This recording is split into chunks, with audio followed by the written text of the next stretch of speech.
क्या बात है अलीशा, तुम तो बहुत टैलेंटेड हो और तुम्हारा ये टैलेंट अब आर के इंडस्ट्रीज के भी काम आएगा।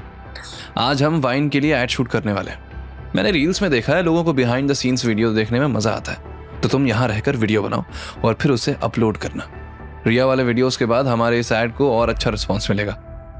सीमा हैरान होकर बोली, भाई तुम्हारा दिमाग कमाल का है, प्रॉब्लम को अपॉर्चुनिटी में कन्वर्ट कर देता है। वहीं अलीशा को तो जैसे यकीन ही नहीं हो रहा था। Thanks bro. अलीशा ने खुशी से उछलते हुए वेद को गले लगा लिया तो कियारा और सीमा हैरानी से उसे देखने लगी। तभी वरुण ने अलीशा को पीछे से खींचते हुए कहा, अरे वेद ब्रो की शादी हो गई है तो कियारा भाभी को अपसेट करना चाहती है। ज्यादा एक्साइटेड मत हो वरना तुझे कोई काम नहीं मिलेगा। भाभी शब्द सुनकर कियारा दंग रह गई और उससे भी ज्यादा दंग थी सीमा। सीमा की हालत ऐसी थी कि मुंह खोले तो जुबान ना निकले।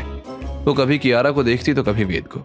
अलीशा ने तुरंत कियारा को देखकर कहा, सॉरी भाभी। तभी मयंक ने भी हंसकर कहा, भाभी आपको पता है ना कि जब हमारे वेद ब्रो प्लान बनाते हैं तो सब अपने आप ही सॉल्व हो जाता है और जो सॉल्व नहीं हो पाता ब्रो उसे ठोक पीट कर सॉल्व कर देते हैं। कियारा थोड़ा सख्त लहजे में बोली, डोंट कॉल मी भाभी प्लीज, कियारा ही बोलो तुम सब। लेकिन कियारा के टमाटर जैसे लाल चेहरे को देखकर अलीशा भी मजाकिया लहजे में बोली, अरे भाभी आप शर्मा रही हो? शर्माने की क्या बात है, वैसे भी ब्रो के सारे फ्रेंड्स आपको भाभी ही बोलेंगे। वहीं सीमा ने अपने आप को जोर से पिंच किया और फिर कियारा की तरफ देखकर हकलाते हुए बोली, मैम वेद और आप मतलब आप और वेद हस्बैंड वाइफ? सीमा बेचारी बड़ी मुश्किल से इतना ही बोल पाई। तब कियारा ने गहरी सांस लेकर हाँ में सर हिलाया और बोली, ये बात इस केबिन के बाहर नहीं जानी चाहिए। तब सीमा ने हैरानी से वेद की तरफ देखा।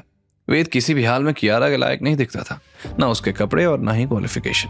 लेकिन यह बात सच थी कि कंपनी की कई सारी प्रॉब्लम्स वेद ने अपने दम पर हल की थी। सीमा को अब वो सारे इंसिडेंट्स याद आ रहे थे जहां उसने वेद की इंसल्ट की थी। वो घबरा कर बोली, वेद सर आई एम सॉरी, वो मुझे। वेद ने उसकी तरफ देखकर मुस्कुराते हुए कहा, मैं कंपनी में कियारा का असिस्टेंट हूं, इसलिए सर नहीं, सिर्फ वेद बोलो। उसने फिर सीरियस होकर कहा, चलो अब काम की बात करते हैं। अलीशा जाओ अपनी टीम के साथ काम पर लग जाओ और जितना जल्दी हो सके ये काम पूरा करना है। वरुण और मयंक तुम दोनों मेरे साथ आओ। अलीशा तुरंत बाहर गई और अपनी टीम के साथ बैठकर काम शुरू कर दिया। वहीं वेद ने टेबल से नोटपैड और पेन उठाया और मयंक और वरुण के साथ बाहर आ गया।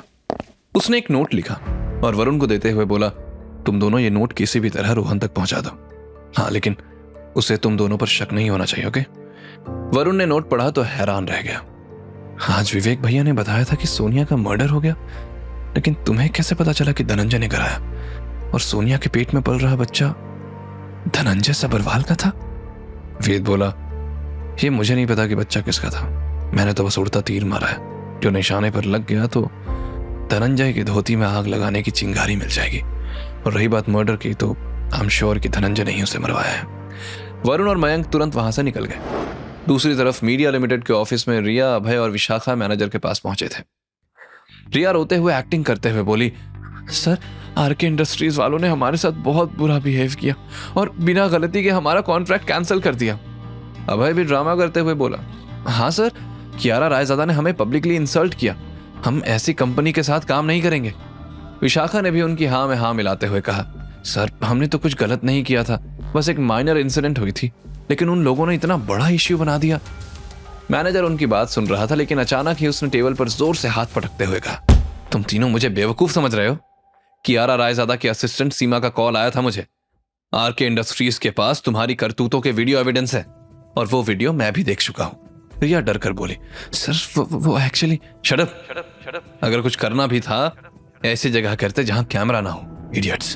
तुम्हें भगवान ने अच्छा फिगर दिया लेकिन अकल डालना भूल गया। अब तुम लोगों की वजह से मेरी कंपनी की रेपुटेशन खराब होगी। उसका गुस्सा देखकर अभय को भी गुस्सा आ गया और वो एरोगेंस के साथ बोला, सर ये सब छोटी मोटी बातें हैं, इससे आपकी कंपनी के रेपुटेशन को फर्क नहीं पड़ेगा। हम अभी अपने पेरेंट्स को कंप्लेंट करेंगे, मेरे फादर सीबीआईसी डायरेक्टर हैं। रिया भी अकड़ के साथ बोली, और मेरी माँ न्यूज चैनल की ओनर है। आरके इंडस्ट्रीज को सबक सिखाने में वो कोई कसर नहीं छोड़ेगी। ये सुनकर भी मैनेजर का गुस्सा शांत नहीं हुआ। उसने सख्त आवाज में वार्निंग दी, सुनो तुम दोनों, अगर तुम लोगों ने कोई भी गलत कदम उठाया तो तुम्हारा करियर हमेशा के लिए खत्म हो जाएगा, फिर तुम्हारे पेरेंट्स कुछ भी नहीं कर पाएंगे। मैनेजर ने आगे कहा, अब सिर्फ एक ही रास्ता है, तुम लोग वापस आरके इंडस्ट्रीज जाओगे और प्रॉपर अपोलोजाइज करोगे, फिर शायद वो कॉन्ट्रैक्ट रिस्टोर कर दें। तीनों मॉडल्स का कॉन्फिडेंस हिल गया, लेकिन फिर भी अभय घमंड से बोला, सर आप बेकार में डर रहे हैं, हम कोई माफी नहीं मांगेंगे। अब देख लेना उस आरके इंडस्ट्रीज को तो हम मजा चखाएंगे। मैनेजर ने दांत पीसते हुए कहा, ठीक है, लेकिन अभी कंपनी से रिजाइन कर दो, मैं तुम्हें अपनी कंपनी में रखने का रिस्क नहीं ले सकता। यह सुनकर अभय तुरंत बोला, मुझे भी नहीं रहना आपकी कंपनी में, और उसकी आरा रायजादा को मैं देख लूंगा। वो गुस्से में पलटकर बाहर निकल गया और उसने तुरंत अपने डैड को कॉल किया। वहीं रिया और विशाखा भी कंपनी छोड़ने की बात कहकर बाहर आ गई, और अभय की तरह रिया ने भी अपनी मॉम को कॉल करके सब बता दिया। रिया की मॉम बोली, रिया तुम टेंशन मत लो, कियारा रायजादा को तो मैं बताती हूँ कि बेइज्जती क्या होती है। अभी उसके खिलाफ न्यूज बनेगी। कियारा रायजादा, आरके इंडस्ट्रीज की घमंडी एमडी ने किया इनोसेंट मॉडल्स पर अत्याचार, उन्हें दी करियर डुबाने की धमकी। रिया ने एक्साइटेड होकर कहा, वाह व्हाट ब्रिलियंट आइडिया मॉम। इधर अभय ने कॉल डिस्कनेक्ट किया और रिया और विशाखा से बोला, डैड ने हमें इससे भी बड़ी एंटरटेनमेंट कंपनी ज्वाइन करवाने की बात कर ली है, तुम लोग टेंशन मत लो, कोई हमारा करियर खत्म नहीं कर सकता। रिया और विशाखा ये सुनकर बहुत एक्साइटेड हो गई। इधर अलीशा ने अपना काम कर दिया था और आरके इंडस्ट्रीज में नई मॉडल्स भी आ गई थी और जल्द ही उनका एड शूट होने वाला था। तभी सीमा भागते हुए कैबिन में आई और कियारा से बोली, मैम प्रॉब्लम हो गई है, वो मीडिया चैनल में आपके खिलाफ अनाप शनाप बातें हो रही हैं। ये कहते हुए सीमा ने तुरंत टीवी ऑन किया और मीडिया चैनल लगाया। कियारा और वेद ने जैसे ही न्यूज देखी तुरंत समझ गए कि किसका काम है, लेकिन उनके चेहरे पर टेंशन के कोई भाव नहीं थे। ये देखकर सीमा बोली, आप लोग इतने शांत क्यों, कुछ करते क्यों नहीं? असल में वेद ने पहले ही इस सिचुएशन का काउंटर अटैक सोच रखा था, लेकिन जिस वक्त वो प्लान बता रहा था तब सीमा वहां नहीं थी। न्यूज चैनल पर लगातार कियारा के खिलाफ नेगेटिव न्यूज चल रही थी। रिया की मां मिसेस मल्होत्रा के न्यूज चैनल केटी न्यूज पर एंकर बार बार कियारा के खिलाफ न्यूज पढ़ रहा था और स्क्रीन पर हेडलाइंस चल रही थी, आरके इंडस्ट्रीज की एमडी कियारा रायजादा का घमंड से भरा बर्ताव, इनोसेंट मॉडल्स पर किया अत्याचार, कियारा रायजादा ने किया पावर का गलत इस्तेमाल। इस तरह की न्यूज देखकर सीमा घबराकर वेद की तरफ मुड़ी, जो आराम से अपनी कुर्सी पर किसी राजा की तरह बैठा हुआ था। वेद सर, ये क्या हो रहा है?